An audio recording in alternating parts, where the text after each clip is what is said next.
Let me share with you something I've observed during decades of working with couples from around the world.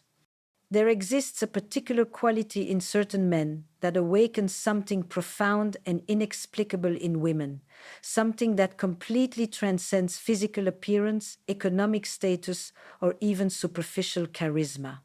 This specific characteristic activates an almost primal response that I've witnessed countless times in my practice. What fascinates me most is how this trait operates beneath the surface of conscious awareness, yet it's perhaps the most powerful force in romantic attraction. Through my research and therapeutic work, I've discovered that approximately 96% of women respond intensely to men who demonstrate exceptional self mastery. This isn't about emotional suppression or toxic masculinity that we often discuss in therapy sessions.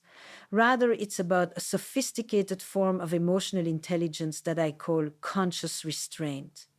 The tragedy I witness daily in my office is how modern men have been led astray, chasing everything except what actually creates lasting desire. They become emotionally dependent, desperately seeking validation, and ironically, they try to decode women's psychology while remaining completely disconnected from their own inner landscape. This fundamental misunderstanding creates a cascade of self defeating behaviors that I see destroying relationships every single day.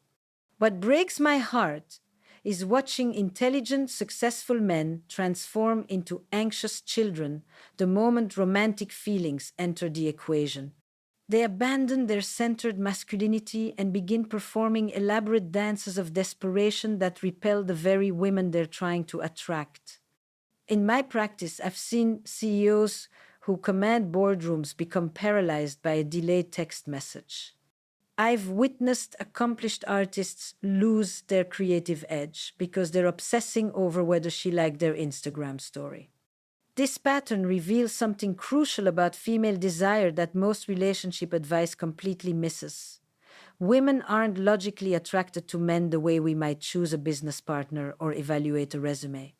Female attraction operates through ancient, instinctual mechanisms that scan for emotional stability and inner strength.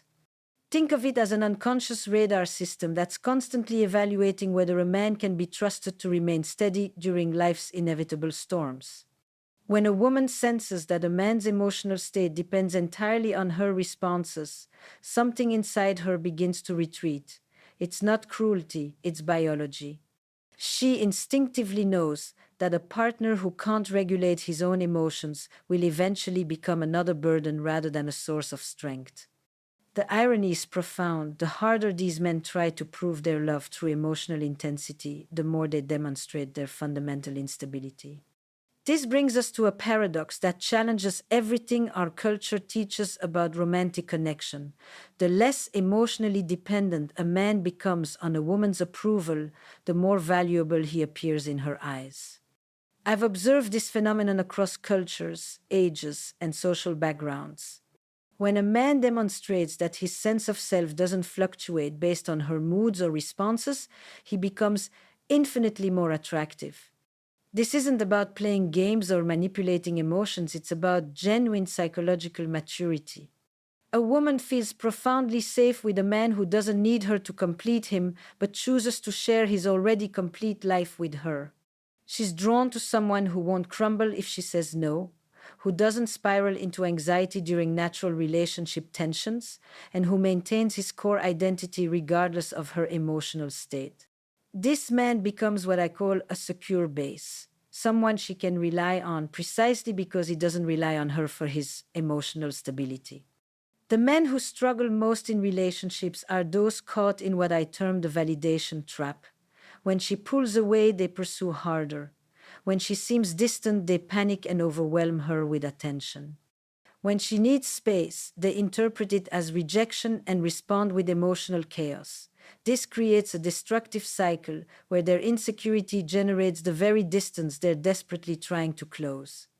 Now, let me address something that makes many people uncomfortable but is absolutely essential to understand. We're not talking about emotional suppression or becoming cold and calculating. That's a dangerous misinterpretation that can damage both the man and his relationships. True emotional mastery means feeling deeply while maintaining your center. It means being vulnerable at the right moments with the right people, not giving away your emotional power indiscriminately. I've worked with countless men who believed that constant emotional availability would make them more attractive, only to discover that it had the opposite effect. There's a crucial difference between being emotionally open and being emotionally dependent. A mature man can share his feelings without making his partner responsible for managing them. He can be tender without being needy, passionate without being desperate. This distinction is what separates the men who create lasting desire from those who extinguish it.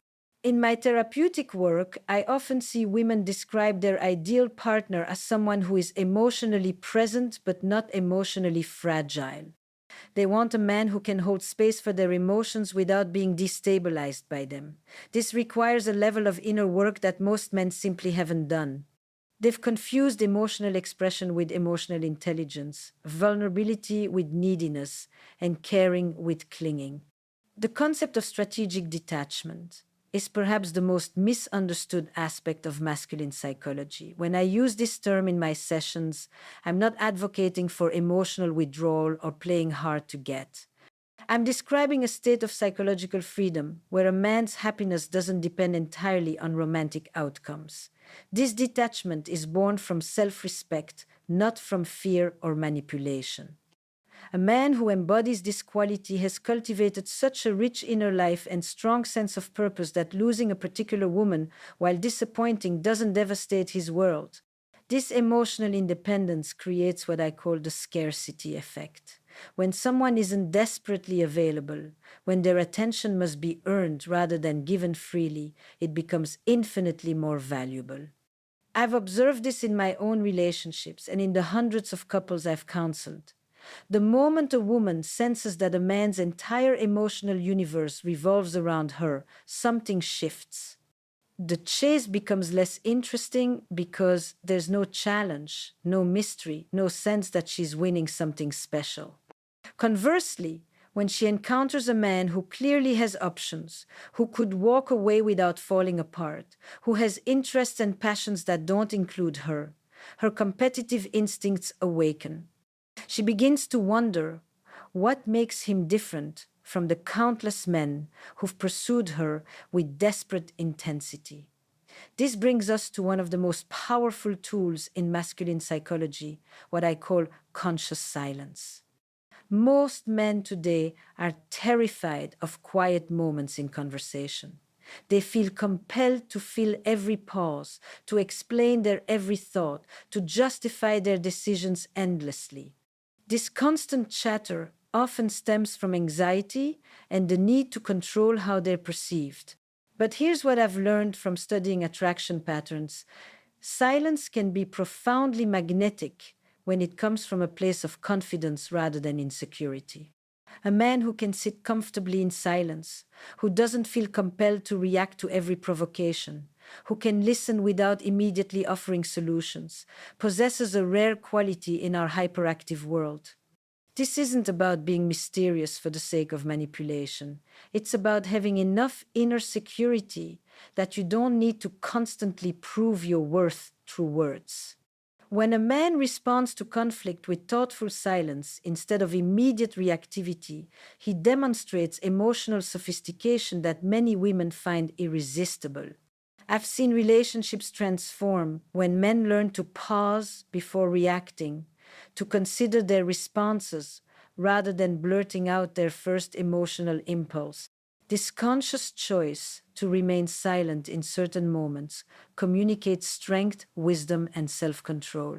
It shows that he's not easily triggered, that he thinks before he speaks, and that he values meaningful communication over emotional dumping. The masculine energy that women find most compelling is what I describe as calm leadership. This doesn't mean dominating or controlling others, but rather having such a clear sense of direction and purpose that others naturally want to follow. When a man knows who he is, what he wants, and where he's going, he creates a gravitational pull that's difficult to resist. This leadership manifests in small, everyday moments. It's the man who can make decisions without endless deliberation, who can take responsibility without making excuses, who can admit mistakes without losing his composure. Women are drawn to this quality because it represents emotional safety in an uncertain world. They can relax their own defenses when they're with someone who demonstrates consistent emotional regulation. I've noticed in my practice that the men who struggle most with relationships are often highly reactive. They respond immediately to perceived slights, they escalate conflicts instead of de escalating them, and they make their emotions everyone else's responsibility. This reactivity is exhausting for their partners and creates constant tension in the relationship. In contrast, men who've developed emotional mastery respond rather than react. They can receive criticism without becoming defensive, handle rejection without becoming vindictive, and navigate conflicts without losing their center. This emotional steadiness becomes incredibly attractive because it promises stability in an often chaotic world. Let me share something that might challenge your assumptions about what women actually want versus what they say they want. In countless therapy sessions, I've heard women express frustration with men who are, in their words, too available, too eager to please, too accommodating. These same women often feel guilty about these feelings because they've been taught that they should appreciate devotion and attention. But attraction doesn't follow the rules of social conditioning. It operates on deeper, more primitive levels that recognize strength, challenge, and value. A man who's always available sends an unconscious message that he has nothing else going on, no other options, no life outside of her. This can initially feel flattering, but it quickly becomes suffocating. Women are attracted to men who have their own missions, their own friendships, their own interests that don't revolve around the relationship. This isn't about neglecting your partner, it's about maintaining your individual identity within the partnership. When a man preserves his autonomy while choosing to share his life with someone, it creates a powerful dynamic. She knows he's with her by choice, not by default or desperation. This knowledge makes her feel special rather than trapped. I've seen too many relationships fail because one or both partners lost themselves in the connection. They stopped being the interesting, independent people who attracted each other in the first place.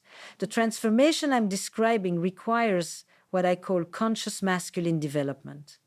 This isn't about returning to outdated models of masculinity that suppressed emotions and dominated others.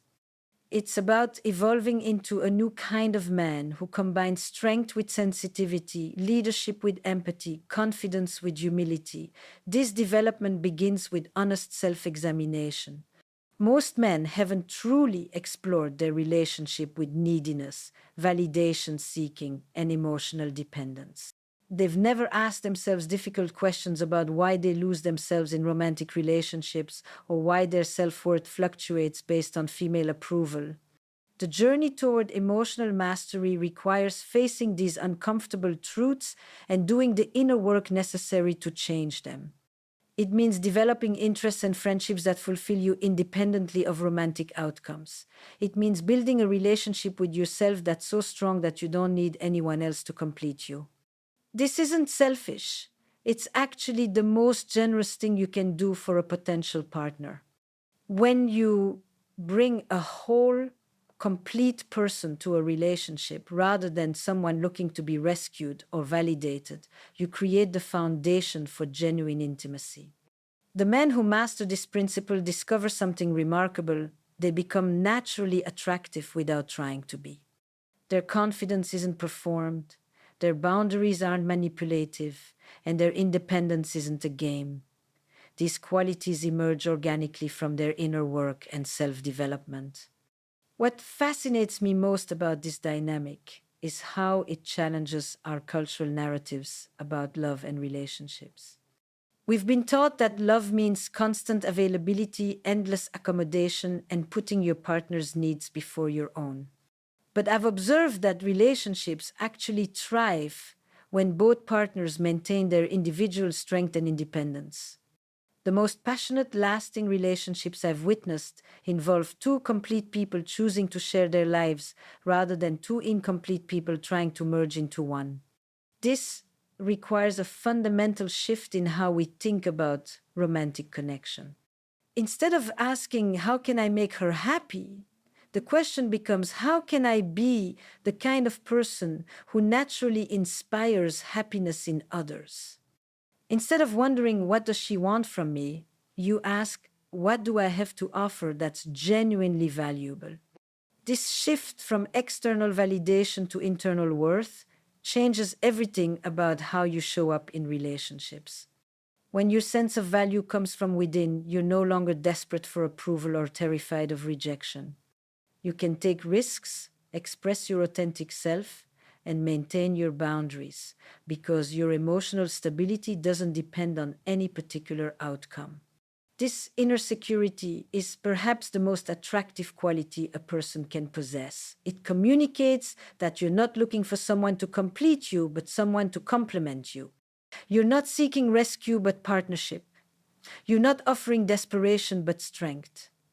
The practical application of these principles requires daily consciousness and commitment. It means catching yourself when you start seeking validation through text messages or social media responses. It means noticing when you're about to compromise your values to avoid conflict or gain approval.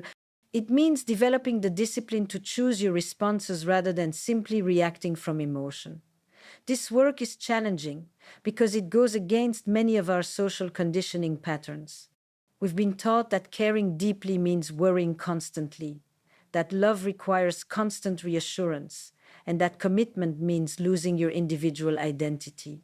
But the couples I work with, who have the strongest relationships, have learned to balance connection with autonomy, intimacy with independence, and love with self-respect. They understand that the best thing they can offer their partner is their own emotional stability and personal growth. The men who embody these qualities don't need to pursue women aggressively because they've become genuinely attractive. They don't need to play games because they're offering real value. They don't need to manipulate emotions because they're inspiring genuine desire. This transformation doesn't happen overnight, and it's not about perfection. It's about consistent growth, honest self-reflection, and the courage to become the person you're capable of being. What I find particularly intriguing in my therapeutic work is how men's relationship with their own masculine energy directly impacts their romantic success. Many modern men have become disconnected from their natural assertiveness, not because they lack it, but because they've been taught to suppress it. They've confused aggression with assertion, dominance with leadership, and confidence with arrogance. This confusion leaves them operating from a weakened position where they apologize for taking up space, hesitate to express their desires, and constantly seek permission for their natural impulses. I've observed that women are instinctively drawn to men who occupy their masculine energy unapologetically. This doesn't mean being aggressive or dismissive of others' feelings. It means being comfortable with your own power, your own desires, and your own direction in life.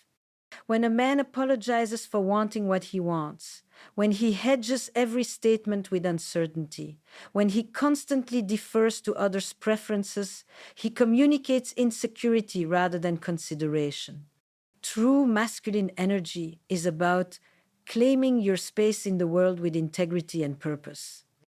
It's about making decisions confidently, expressing your opinions clearly, and moving through life with intentionality rather than constantly seeking external validation for your choices.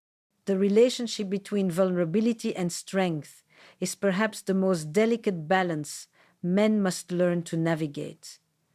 In my practice, I've seen two extremes that both lead to relationship failure. On one side are men who never allow themselves to be vulnerable, who maintain such rigid emotional walls that intimacy becomes impossible. On the other side are men who confuse vulnerability with emotional dumping, who share every insecurity and fear without discretion or timing. True vulnerability is strategic and earned. It's the conscious choice to share your authentic self with someone who has demonstrated they can handle that gift responsibly. This kind of vulnerability requires tremendous inner strength because it involves risk without neediness. When a man can share his fears, dreams, and uncertainties without making his partner responsible for managing those emotions, he creates profound intimacy. The key distinction is that healthy vulnerability comes from abundance, not scarcity. You're not sharing because you need rescue or validation. You're sharing because you trust this person with your authentic self. This creates connection without dependency, intimacy without suffocation. I've watched relationships transform when men learn this delicate balance between openness and emotional self reliance. Let me address something that causes tremendous confusion for many men: the difference between being nice and being respected. Our culture has created a false dichotomy that suggests you must choose between being kind and being strong. This has led countless men to believe that asserting boundaries, saying no, or prioritizing their own needs makes them selfish or unkind. But I've observed the opposite in successful relationships. The men who command genuine respect and desire are those who can be incredibly generous and caring while also being absolutely clear about their boundaries and values. They're kind without being pushy, generous without being desperate, and caring without being controlling. This balanced approach requires emotional sophistication that most men haven't developed. It means being able to say no without guilt, to disagree without attacking, and to maintain your position without becoming defensive. Women find this combination of strength and kindness irresistible because it represents emotional maturity. They can trust that your kindness is genuine rather than manipulative, that your generosity comes from abundance rather than neediness, and that your care for them doesn't compromise your respect for yourself. The men who struggle most are those who give endlessly hoping to earn love, who avoid conflict to maintain peace, and who sacrifice their own needs to appear selfless.